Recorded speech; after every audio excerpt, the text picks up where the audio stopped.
हे नाथ, मैं आपको भूलूं नहीं। जब आप राम राम कह रहे हैं, राम राम राम कहते हुए भी मन से दूसरी बात याद आ जाती है, उस समय हम भगवान को भूल जाते हैं। तो भगवान से कहो, हे नाथ, मैं भूलूं नहीं। हे प्रभु, भूलूं नहीं। मैं आपका नाम लेता रहूं और आपको भूलूं नहीं। भगवान से ऐसी प्रार्थना करते रहो तो भगवान की कृपा से ये भूल मिट जाएगी। भजन होने लगेगा, फिर अखंड भजन होने लगेगा। अखंड भजन। ताली लागी नाम से और पढ़्यो समंद से सिर, भगवान के नाम की धुन लग जाएगी। फिर आपको भीतर स्मरण करने का परिश्रम नहीं करना पड़ेगा। फिर अपने आप भगवान की कृपा से भजन होने लगेगा। परंतु पहले नाम लेने की चेष्टा करो और भगवान से प्रार्थना करो। कोई 1960-65 विक्रम संवत की बात होगी, हमें ठीक से याद नहीं है। मैंने एक संत का पत्र पढ़ा था जो कि उन्होंने अपने सेवक के प्रति दिया हुआ था। छोटा कार्ड था। पहले छोटा कार्ड हुआ करता था। अपने सेवक के प्रति उन्होंने लिखा था, एक नाम छूट जाए, इतना काल समय अगर खाली चला जाए तो ब्याहा हुआ बेटा मरे, उससे भी ज़्यादा शोक होना चाहिए। राम राम राम गजब हो गया, ये लिखा था। उसमें ब्याहा हुआ लड़का अगर मर जाए तो हृदय में एक चोट पहुंचती है कि ऐसा कमाने वाला बेटा सुपुत्र मर गया।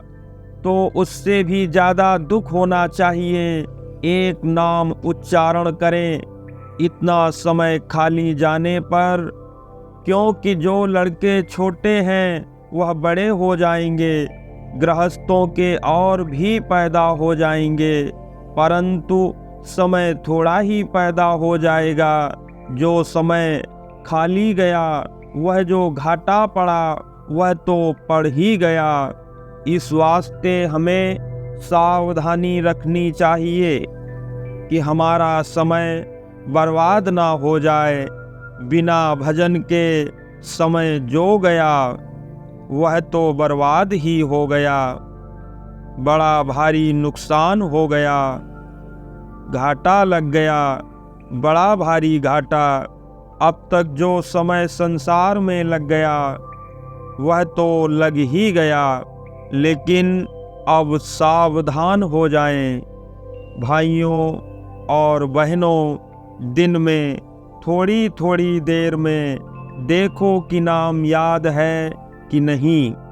घर में जगह जगह भगवान का नाम लिख दो और याद करो। भगवान की तस्वीर इस भाव से सामने रख दो कि वे हमें याद आते रहें। हमें भगवान को याद करना है। घर में भगवान का चित्र रखो, पर इस भावना से रखो कि तस्वीर पर हमारी दृष्टि पड़ते ही हमें भगवान याद आएं। ऐसे भाव से रखकर सुंदर सुंदर नाम लिख दो। जहाँ ज़्यादा दृष्टि पड़ती हो वहाँ नाम लिख दो।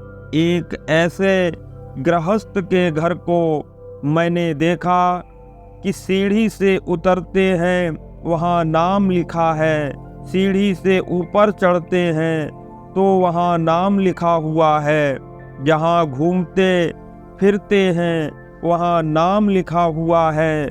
उन्होंने नाम इस वास्ते लिखा कि मैं भूल ना जाऊं, प्रभु के नाम की भूल ना हो जाए, ऐसी सावधानी रखो। सज्जनों, ये असली काम है, असली बड़ा भारी लाभ है। इसमें नुकसान है ही नहीं, केवल नफा ही नफा है।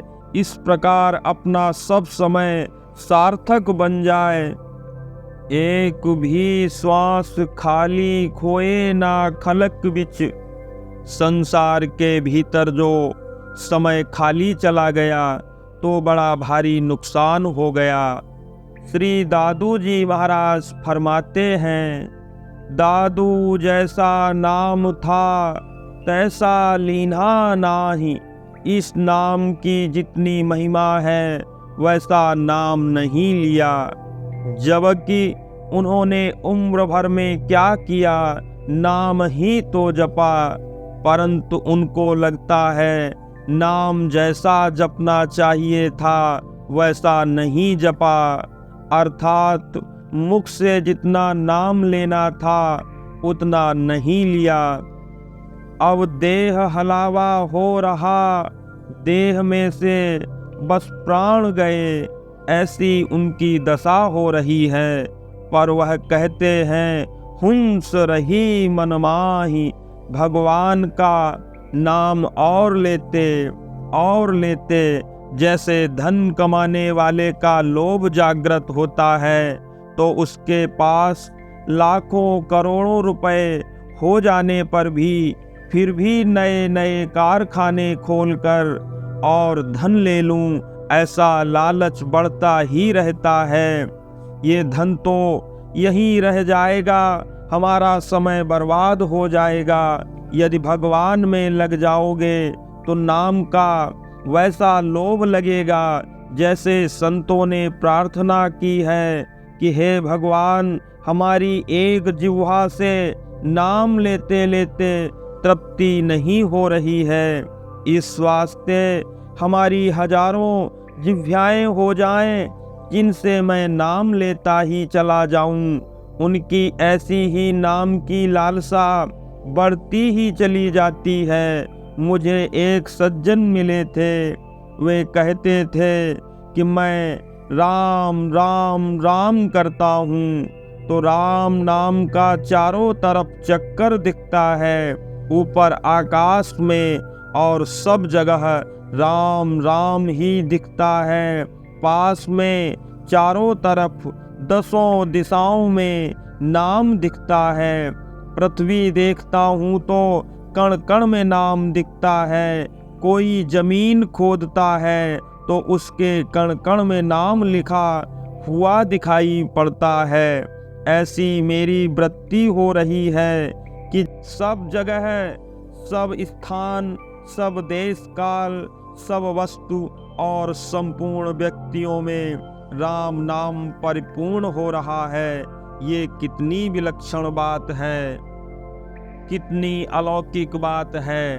भगवान राम जी ने लंका पर विजय प्राप्त कर ली, अयोध्या में आकर गद्दी पर विराजमान हुए तो उस समय राजाओं ने राम जी को कई तरह की भेंट दी। विभीषण ने रावण के इकट्ठे किए हुए बहुत कीमती कीमती रत्नों की माला बनाई थी।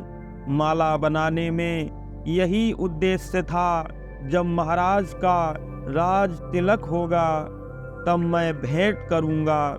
इस तरह से विभीषण माला वहां लाए और समय पाकर महाराज के गले में माला पहना दी। महाराज ने देखा भाई गहनों का शौक स्त्रियों को ज़्यादा होता है। ऐसे विचार से राम जी ने वह माला सीता जी को दे दी। सीता जी को जब वह माला मिली तो उनसे मन में विचार आने लगा कि ये माला मैं किसको दूं, महाराज ने तो मुझे दे दी। तो उनके मन में विचार आया कि ये माला मैं किसको दूं, महाराज ने तो मुझे दे दी, अब मेरा प्यारा कौन है। हनुमान जी पास में बैठे हुए थे। हनुमान जी पर सीता माता जी का बड़ा स्नेह था, बड़ा वात्सल्य था, पर हनुमान जी महाराज भी माँ के चरणों में बड़ी भारी भक्ति रखते थे। सीता माँ ने हनुमान जी को इशारा किया तो तो चट हनुमान जी पास में चले गए। माँ ने हनुमान जी को माला पहना दी। हनुमान जी बड़े खुश हुए। वे रत्नों को देखने लगे। जब माँ ने चीज़ दी है तो इसमें कोई विशेष बात है, ऐसा विचार करके एक मणि को दांतों से तोड़ दिया, पर उसमें भगवान का नाम नहीं था, तो उसे फेंक दिया। फिर दूसरी मणि तोड़ने लगे तो वहाँ पर बड़े बड़े जौहरी बैठे थे। उन्होंने कहा, इसको तो अमरूद देना चाहिए, ये इन रत्नों का क्या करेगा? रत्नों को तो ये दांतों से तोड़कर फेंक रहा है। किसी ने उनसे पूछा, क्यों फोड़ते हो, क्यों फोड़ते हो, क्या बात है, क्या देखते हो? हनुमान जी ने कहा, मैं तो ये देखता हूँ कि इसमें भगवान का नाम है कि नहीं। इनमें नाम नहीं तो ये मेरे किस काम के, इसलिए इन्हें फोड़कर देख लेता हूँ, और नाम नहीं निकला तो फेंक देता हूँ। उनसे फिर पूछा गया, बिना नाम के तुम कुछ रखते नहीं हो क्या? हनुमान जी ने कहा, ना, बिना नाम के कैसे रखूँगा? फिर पूछा गया कि तुम शरीर को कैसे रखते हो? तो हनुमान जी ने नखों से त्वचा को चीर करके दिखाया। संपूर्ण त्वचा में, जगह जगह, रोम रोम में, रग रग में राम नाम लिखा हुआ था।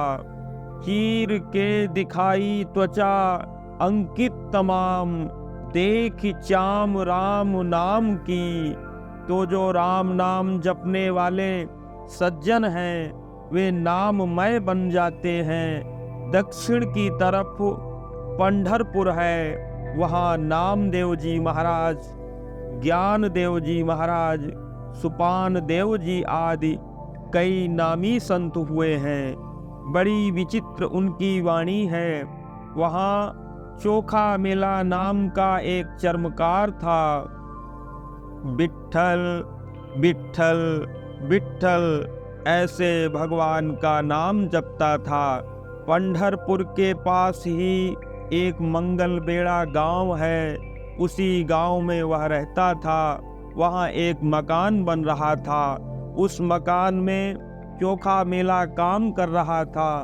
मजूरी करके वह अपनी आजीविका चलाता था। मकान बहुत बड़ा था, फिर गिर गया और उसमें चोखा मेला दब गया।